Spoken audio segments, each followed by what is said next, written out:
Hi, I'm live. Hello, and welcome to my talk for the Royal Voluntary Service on cost of living and financial well-being. How we are all going to stay safe, warm, and well. Thank you for joining. I am Lynn Beattie, otherwise known as Mrs. MummyPenny. You may well have seen me on TV or in the newspapers or in magazines. I do a lot of work with the BBC, particularly at the moment. I'm incredibly busy talking about the kind of things that I'm going to be sharing with you today. So it's predominantly like Christmas is what everybody's talking about at the moment, but particularly sort of how to save money on food, how to save money on energy. I know an awful lot about energy, and really how to cut back and how to save money on those essential bills so we can get through the next few months, the next year, however long these times go on for. So yeah, some of the banners just came up where you can find me on social media. And I am going to flick to my presentation and I will go a little bit small on the side and I'm going to talk you through what I'm going to talk through. So can we get my presentation up on the screen? I am talking to, there we go. Thank you. So there's a lovely picture of me looking all happy. And there's also my book. I have written a book, The Money Guide to Transform Your Life. So a lot of what I talk through today, I go into a lot more detail in my book. I'm very, very passionate about making sort of money and personal finance not scary, not complicated, because it isn't. Money is just a tool to give us choices in life. And the awful thing about money is that if you don't have much of it, it's hard and those choices are really reduced. If you have money, then it gives you choices. It certainly doesn't make you happy. I think we all know that. So what I'm going to talk through today, I'm going to talk for about 25-ish minutes. I'm going to talk through the basics. So food, water, and shelter. I don't know if anybody watching or listening is aware of Maslow's hierarchy of needs. It's a pyramid of our needs as a human being, and the very bottom layer of Maslow's hierarchy of needs is it's the basics of life, as in the stuff we can't survive without. So I always start with those areas with personal finance because they are the most important things.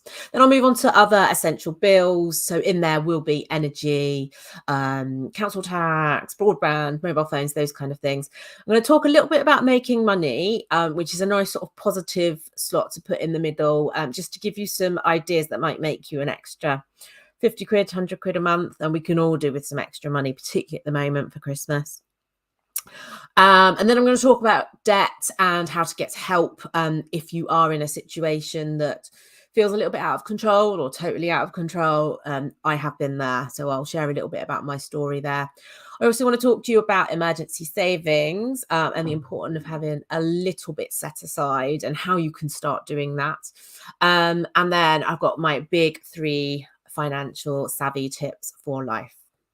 So that is what we're going to talk through. Slide 3, which is the basics. I went through my pictures yesterday of food on my website, and these are the 3 pictures I've pulled out that are quite cheap to make. I love making pancakes and waffles with my kids because they are super, super cheap and so easy to make, and they're just a nice little treat.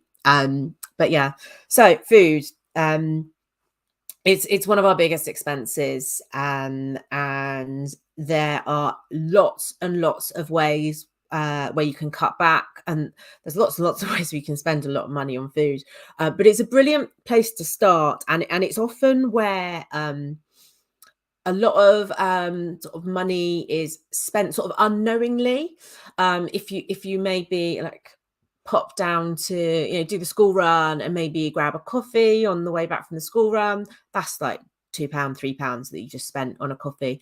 So what I like to say with sort of the basics and getting an understanding of what you're spending on the basics is keeping a spending diary. So get a notebook. This is a very big notebook. Yeah, just at the end of each day, keeping a note of what you've spent on things and just sort of reflecting back on that day as to, oh, okay, I've spent so much on food, I've spent so much on stuff for my kids.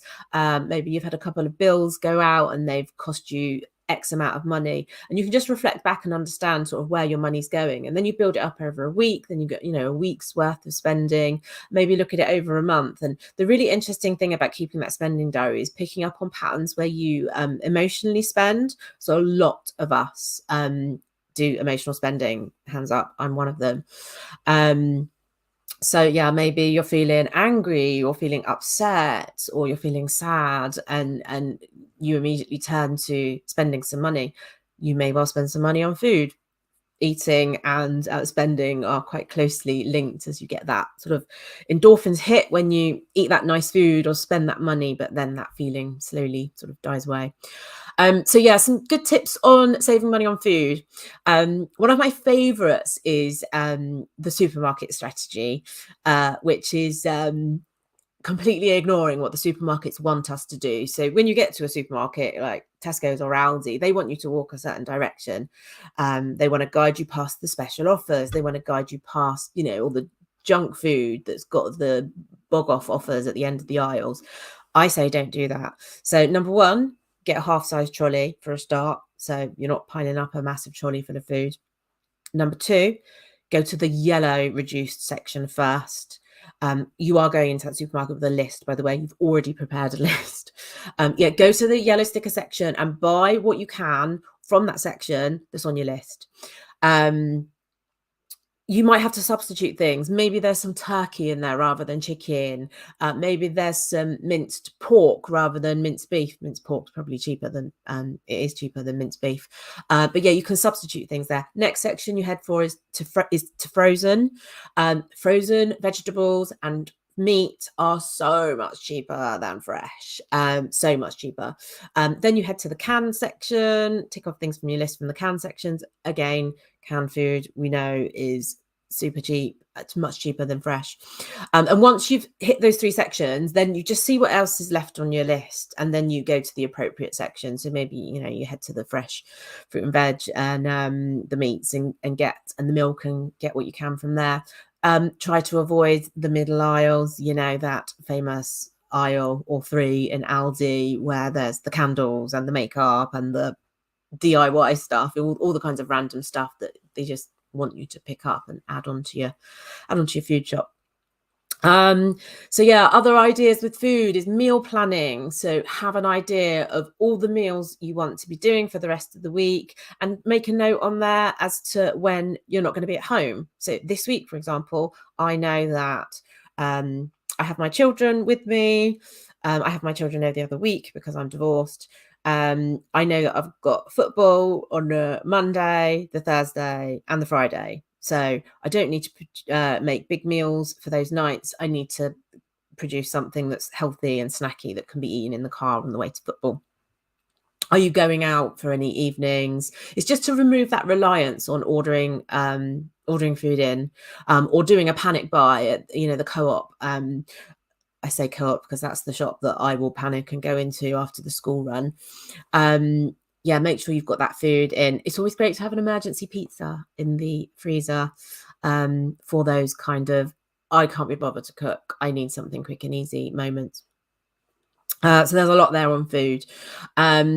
Home cooking, fakeaways rather than takeaways, making things from scratch are going to save you money. Like I said, the pancakes and the waffles, super, super cheap, like an egg, some milk, some water and some flour, and the kids absolutely love it. Water. So let's go on to water.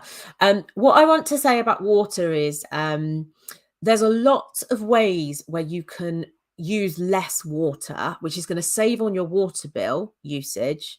But also a lot of your water usage is linked to heating, because you turn your heating on, that's going to heat up your hot water. So if you use less water, things like having a shower for 3 minutes rather than 4, having less baths is also going to help you with your energy bill as well. But yeah, there's lots and lots of ways to cut down on your water usage. using, I mean, it's winter now, so we're not going to be maybe watering plants in the garden so much, but using the wastewater that you maybe washed in the sink with, using that to water your plants, keeping a water butt to water your plants. Don't have a hose, all these kind of ways to save money, save water. But the big thing about water is having a water meter or not. So the rule is, if there are less people in your house than bedrooms, then a water meter is going to help you out.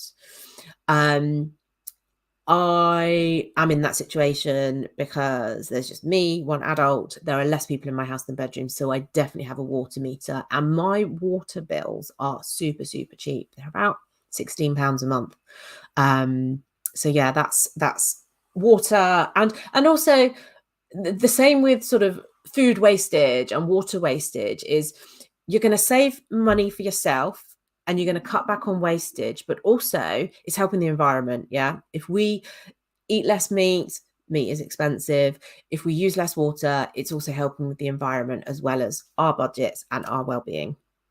So shelter, onto your rent or your mortgage. How do you save on your rent? What I will say about those areas is it's important to come on to, if you're claiming benefits, make sure you are getting all the benefits you are due. So there's a brilliant calculator on the government website, which I've tried it. I've gone in and put my details in to actually work out at times when I get child benefit, so I am claiming a benefit, just to make sure that I'm getting the right ones appropriate for your time of life, your time of need. So absolutely go into that calculator and make sure you're getting all the benefits you are due, because rent is something that can be covered with a benefit. But what I will say with rent is it's a really tricky area at the moment, because rent is going up because interest rates are going up, which means that mortgage payments for landlords are going up. So they're having to put their rent up as a result. You might have rent that includes your bills as well. I know a lot of people have that arrangement, and the energy bills will be going up for the landlords. So they're potentially passing on their price increases to you renting. It's always worth having that conversation, I think, with your landlord about affordability, and just being open and honest. And if they try to put your rent up by £100, then challenge. I think just don't accept bill increases. And then with your mortgage, so you've got fixed rate mortgages, you've got variable rate mortgages. Most people are on a fixed rate mortgage, and the concerning thing about mortgages is interest rates are going up, and they are going to likely carry on going up even more, because as inflation is so high, our food costs are getting much higher. So they're raising interest rates to try and get the inflation back down. When you come to the end of your fixed deal and move to another one, the next fixed deal is likely to be significantly more expensive. But what I will say about mortgages is, if you know you're coming to the end of your fixed deal in the next 6 months, call your mortgage company and lock in a rate now. You can lock in a rate up to 6 months before. If you're on a variable rate mortgage, probably a good idea, as interest rates are going to carry on rising, likely, my view only, is get a fixed deal. When you're with the same company, so I changed my mortgage earlier this year, and with Santander, I went online. So I had a fixed mortgage. I just clicked a few boxes saying I wanted to move it to a different fixed deal. And there was no affordability checks or anything, because I was switching from one fixed deal with Santander to another fixed deal with Santander. So yeah, but you do have to go through all the affordability checks if you're moving to a different mortgage lender, or you're borrowing more money, or you're changing the term of your mortgage, those kind of sort of more complicated things. So there are the basics, and I spent quite a lot of time talking about the basics. Okay, so moving on to other essential bills. So energy.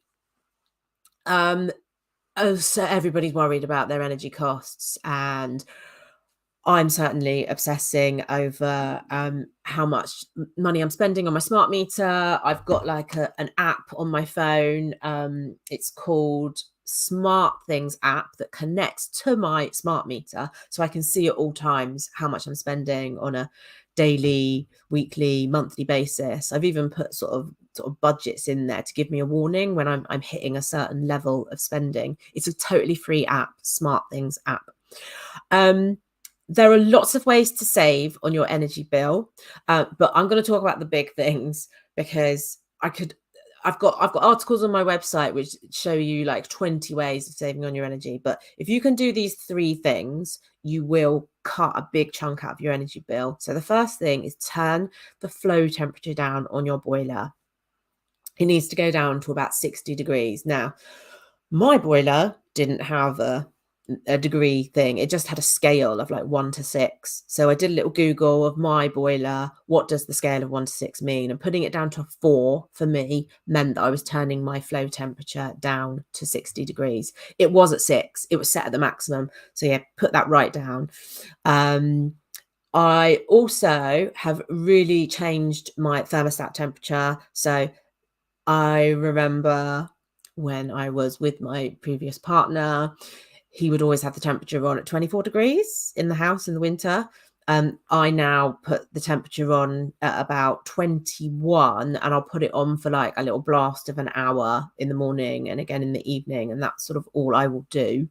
And I look on my smart meter how much that's costing. So just to heat up my house for an hour, I mean, it is the first initial blast, so it's more sort of energy intensive, but that's costing £2 for that 1 hour of heating up my house.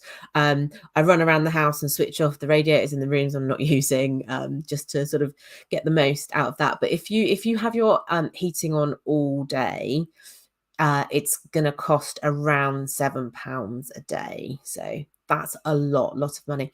And then my third big energy tip is to heat yourself rather than the room. I don't have my heating on at the moment. It is actually quite cold in my house. I've got a big fluffy jumper. Sometimes I wear a scarf and a hat. And I did invest £60 into an electric blanket, electric throw, which is really lovely to sit on the sofa with, which means that I don't have to heat up the house. So there are loads of other ways to save on energy. There's everything that's left on standby. Don't leave things on standby. You'd be surprised how much that costs. I do a thing every Tuesday with my energy company. So between 5:30 and 6:30, and this is being rolled out to a lot of energy companies, but I'm with Octopus Energy. And between 5:30 and 6:30 on a Tuesday, they pay me for reducing my energy usage. So for the last couple of weeks, I've literally sat in darkness with candles, reading a book, and I've earned back £2. But do you know what? If I earn back £1 a week over 3 months, 4 months, that's going to give me like 15, 20 quid. It's all money we need back on our bills. So, and as a collective, I think something like 300,000 people took part in this experiment, because it is an experiment that only Octopus Energy are doing, that is being rolled out to everybody. And 300,000 people did it. Just think of the energy saved in that hour. Because yes, as a country, we do need to use less energy. There's a article on my website, which is in my essentials section, which is at the top of my website, which will give you tons and tons of energy saving tips. Right, broadband. It is an essential because how can we work from home? How can we educate our kids if we don't have broadband? So what I will say about broadband is there are some social tariffs out there that are really great value for money. So Vodafone have a really good one, which is like £15 a month. They also have a social mobile tariff as well, which is about £10-12 a month. There are really cheap ways of getting your broadband on your mobile phone. Don't just stay with the same company and let that bill ride on for years and years and years, because you will be paying far too much. I pay £24 a month for my broadband. So if you are paying more than that, you are paying far too much. Who's my broadband with at the moment? Oh, it's with Virgin. So mobile phone, don't just automatically upgrade these phones every 2 years if it's still fine. Get off the contract and go to a SIM only. They're so much cheaper. Think about refurbed phones. There's some really great companies out there who offer you a perfectly good couple-of-year-old phone that they've refurbed, and they will give you a 2-year warranty on it. And then council tax. It is a bill that we have to pay, but if you're on benefits, there are some ways of saving money on that. Also, if you're a single person living in a house like I am, and I've got kids, I get a 25% discount, which is hugely unfair. I should get a 50% discount, but there's quite a lot of single person taxes out there. Yeah, if you're a couple living in a house, you can split all the costs by 2. If you're a single person living in a house, yeah, you can't do that. So those are my other essential bills. And there was a lot of information there in those sections on lots and lots of ways to save money. So hope that was all useful. I want to go on. I'm looking at questions because I've just seen a question from Victoria because it's relevant to talk about it. Is it worth switching to a smart meter? So I had a smart meter installed about 5 years ago when I switched over to Octopus. And I've never switched away from Octopus Energy because they've always been the best value for money for me. I like my smart meter because it gives me information about my energy usage in real time. And I can also look at, let's say I switch the kettle on, it will tell me how much it is actually costing me to boil that kettle, or to put a wash on, or to put something in the microwave, or to use the slow cooker. So I really know in my kitchen and, my house, how much things are costing. So I change my behavior accordingly. So it has really helped me to save money. And that scheme I talked about that I'm doing, where I switch my energy off for an hour on a Tuesday evening, that a lot of people are doing, you can only do that if you've got a smart meter. So the powers that be are sort of encouraging us to get smart meters by giving us some money back as credit on our bills for not using energy. So a lot of people are against them because they feel like they're collecting information about them. But a lot of us have mobile phones that collect an awful lot of information about us. Even my TV listens to what I say, and it comes up with like appropriate ads based on what I've been talking about. So Alexa listens to what you say, doesn't it? So yeah, Alexa's probably going to start talking at me now. Right, making money. So we all need some extra money at the moment, don't we? Christmas coming up. Shouldn't be a shock. Christmas happens every year, but it's often a time where we get guilted into providing that perfect Christmas for our family after we've had a tough year. And I don't think that's what Christmas should be about. Christmas is one day. We should not be getting into debt for one day. So what I will say about what I'm trying to do for Christmas is I'm trying to use a lot of these ways I've listed here to make some extra money to pay for Christmas. I've worked out a Christmas budget. It's £800, I think. I've got 3 boys, which takes up most of that £800. And I'm also giving myself a present as well, because I think we also need to treat ourselves if we can.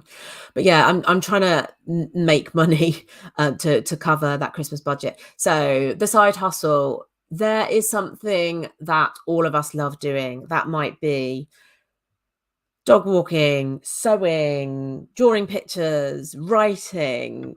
Just think what brings you joy and what you love doing in your life. Can you make money from it? Cleaning. Some people love cleaning. I hate cleaning. I absolutely hate cleaning. But I know it's a necessary evil. So yeah, can you harness that thing you love doing and make money from it? Mrs. MummyPenny was a side hustle in the beginning because I love giving people guidance on how to save money. And I turned it into earning a little bit of money. Then I turned it into my full-time job. So it is possible. And it's what I'm passionate about. I love doing. So it's the perfect side hustle, which then turns into a main job. What have you got in your house that you can sell? Now is a brilliant time to be selling on Facebook Marketplace because people are looking for Christmas gifts. So if you've got stuff at home, get it listed on your local Facebook Marketplace, on eBay. car boot sales a bit cold at the moment, isn't it? But there are a lot of them around. I have done one car boot sale and I made 200 quid. I was well chuffed. Mystery shopping is another one I'm a huge fan of. I recommend a company called Pro Insights. I have had free sushi, free coffee, free spa days, free hotel stays, free gym membership, all from mystery shopping. And also you get paid to do it as well. So bowling was a really good one. I've reviewed Hollywood Bowl and yeah, got paid something like £50 to have a game of bowling with my kids, and that covered food as well. So result. Cashback. Whenever you're buying anything online, do it via a cashback website such as Top Cashback. It gives you an extra discount. It is literally free money. So you go to Top Cashback, you look for Argos, the retailer you're looking for maybe, click on the button Argos, it zips you through to Argos, you buy what you were going to buy, plus you get the extra cashback of 5% or 10%, whatever the deal is. There's really good cashback offers at the moment in the lead up to Christmas. What I do with cashback is I save it all up. So I haven't taken any money from my cashback account for a few months, and I have got £250 sat there, which I can now either transfer into my bank account or turn into vouchers for retailers, and that is going to pay for a lot of Christmas. Refer a friend offers is basically if you use something that you really love, like a cashback site or an energy company or a subscription, then they will have a refer a friend offer that you can give to your friends, where you will get a chunk of money and your friend will get a chunk of money to say thank you for the referral. What to avoid? There's so many dodgy money-making ways out there that are emailed to you, that you're phoned about. If you feel in your gut it's too good to be true, it is too good to be true. Some of the things I will say, which I absolutely detest, multi-level marketing. They it's things like Avon, Utility Warehouse, Tropic Skincare. You have to spend a lot of money to get in stock that you basically have to like sell to your friends.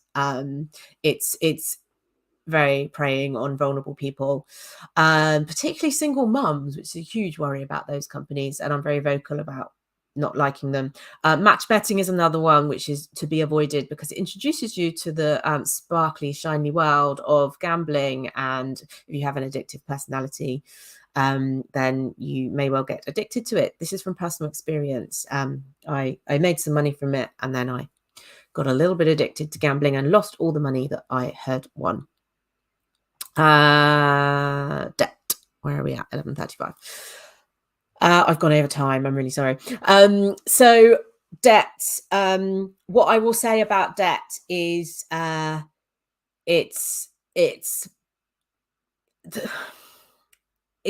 a shameful topic, and it shouldn't be, because most people have got debt of some kind. A lot of people have got credit card debt. A lot of people are paying unnecessary interest, but it's when it gets out of control that it affects your mental health and becomes really difficult to manage. So debt absolutely is useful to buy our houses with a mortgage. Maybe you need a car to get to work, so you need to get a loan to buy your car. But when it comes to credit card debt to buy sort of material goods, clothes, and non-essential wants rather than needs, then yeah, and when it becomes unmanageable debt, it's a bit of a problem. So in 2017 I racked up 16 grand's worth of debt. How did I rack it up? Totally living an unsustainable life, keeping up with the Joneses, wanting to go on nice holidays and buying nice stuff. I was totally part of that commercialized materialistic dream. I have been in debt several times over my life, and it wasn't until 2017 when I was 40 when I sort of pulled myself out of it. So yeah, the first thing that you need to do is to face up to the debt and write it down, write that number down. It might be across a few different credit cards, it might be a loan, add it all up, look at the interest rates and just face, okay, I'm in £16,000 worth of debt.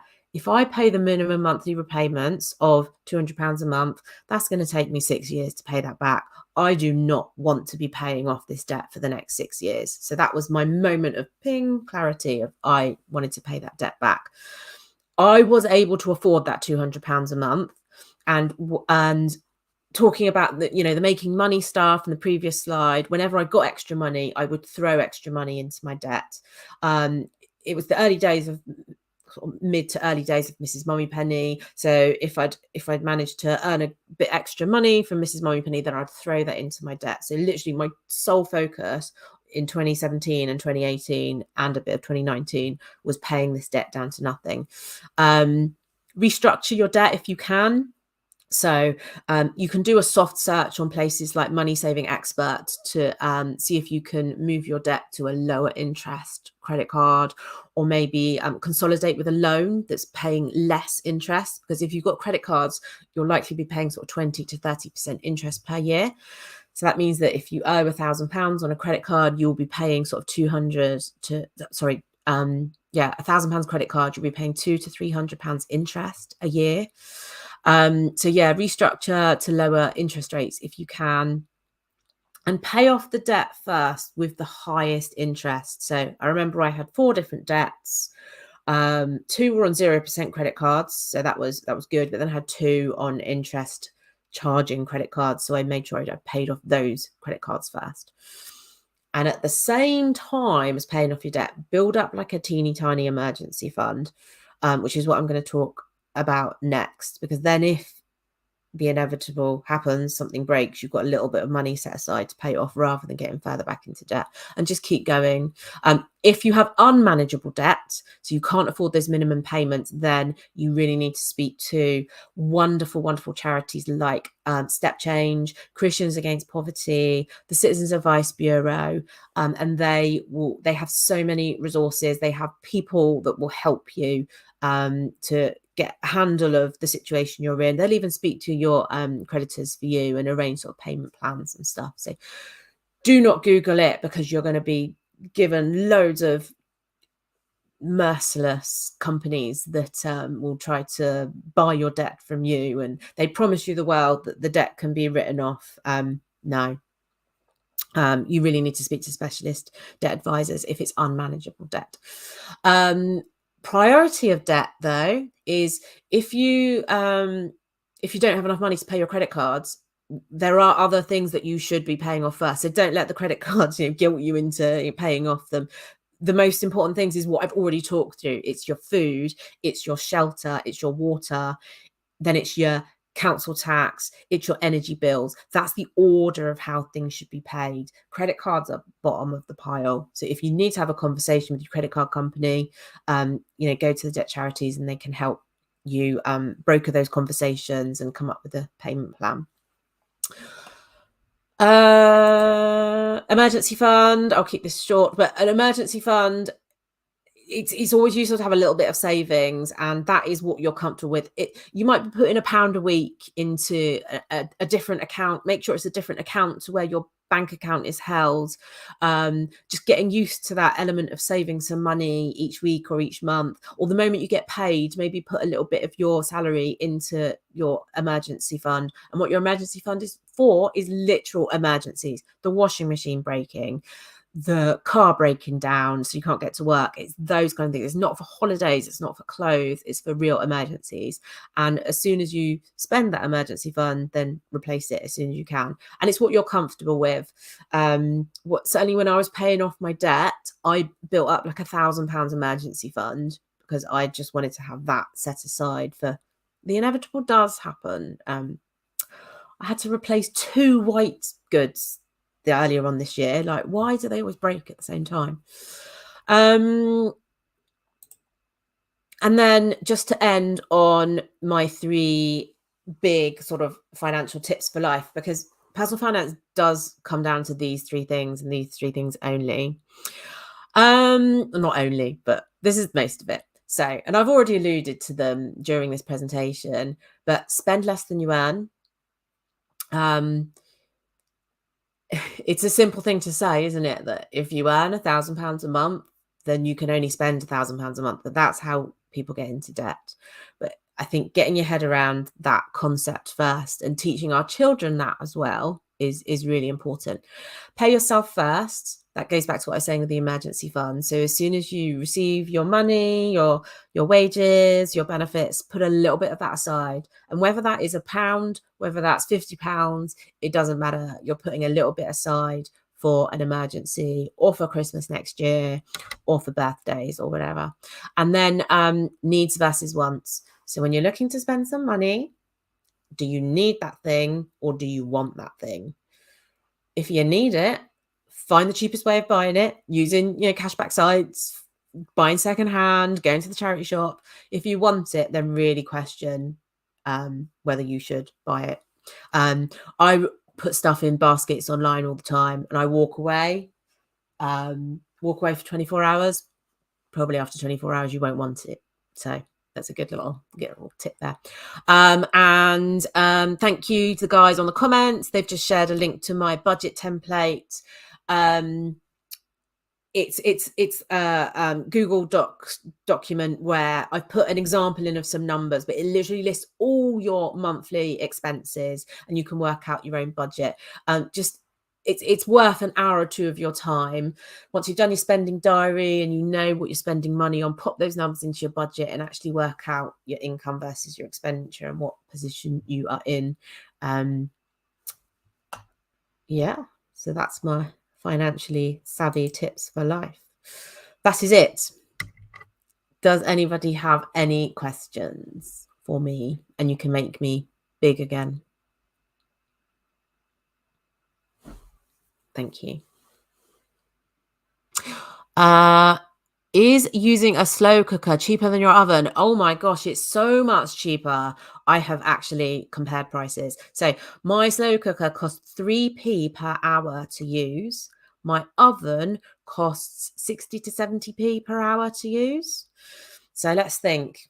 Whack something in the slow cooker in the morning. You're going to leave it in the slow cooker for maybe 8 hours. So that's 8 times 3p, 24p. Cook something in the oven for an hour. That's going to cost you like 70p. So yeah, slow cookers are much better. Hobs are really expensive to use as well. Microwave is a lot cheaper because it's a short, sharp burst of energy to cook that food.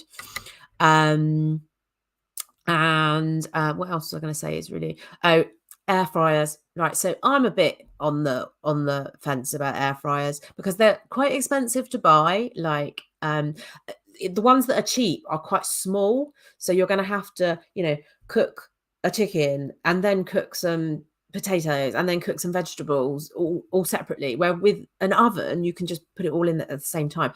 So air fryers are much cheaper, absolutely, but it's quite a big initial outlay for the product, and it's almost my frustration about at the moment. So people like me are saying, buy an electric blanket, get a heated airer, I'm not saying buy an air fryer, but all of these things have an initial cost outlay, and the price of them has really gone up because the demand is so high. So my electric throw blanket that was 60 quid 3 months ago when I bought it, that's not 60 quid anymore. So what I will say though is with all the energy companies, they have they're having to support vulnerable people with funds.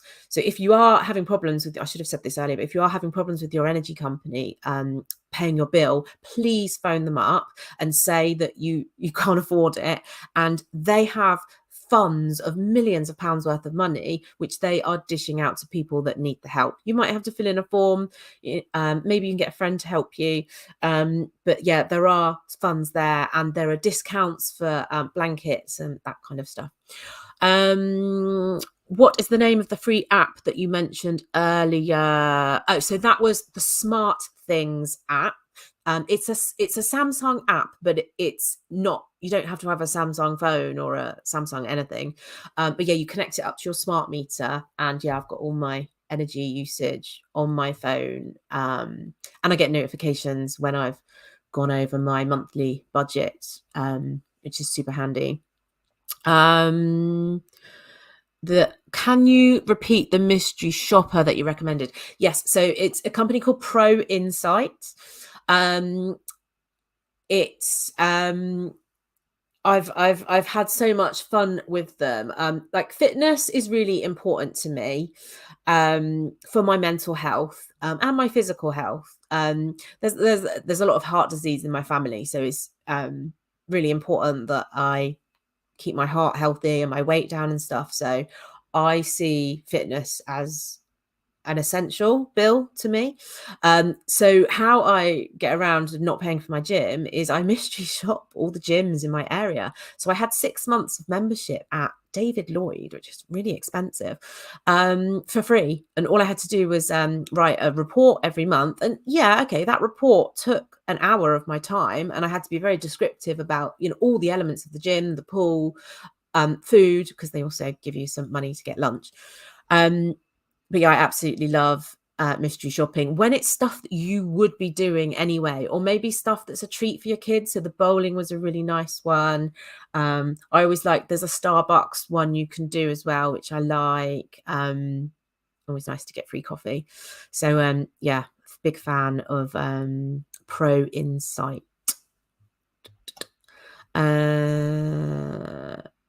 The other thing I'm going to say, I'm just going to reference a little bit. I'm just flicking back through the questions. Yeah.